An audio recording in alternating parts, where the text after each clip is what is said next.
Hello, friends. Today's chapter of the day is 2 Samuel chapter 17. And what we see in this is just all kinds of dysfunction. We have Absalom plotting wickedly with some people who are on his side, some people who are pretending to be on his side and trying to play both sides, but spying back to giving information back to David. And we just see this wicked plan falling apart before our eyes.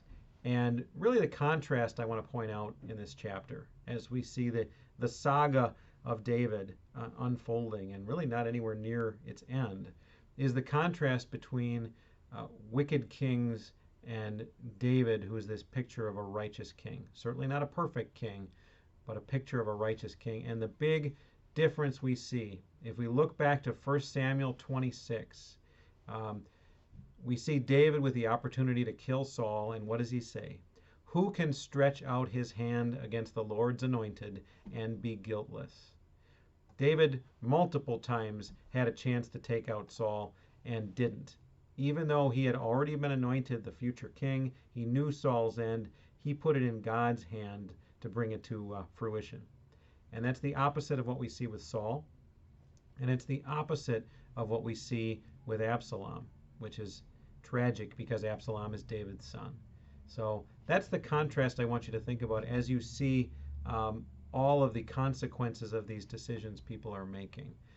David, on one hand, is giving us a picture of what it is to trust God, even when that trust isn't convenient and has us on the run and at war with our family.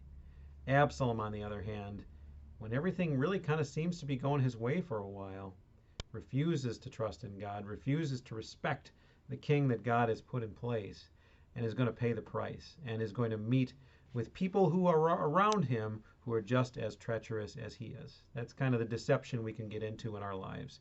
We feel like we can cheat a little and then assume everyone else is going to be honest. But if we act like that, if we act like Absalom, we're going to meet the same fate as he did, because we're going to find ourselves surrounded with people who act like us. So that's 2 Samuel 17. Again, David is the picture of Christ. A lot of other people as a picture of the wicked world he came to save us from. So think about that this week, and have a great weekend, and I look forward to hearing your comments. God bless you all.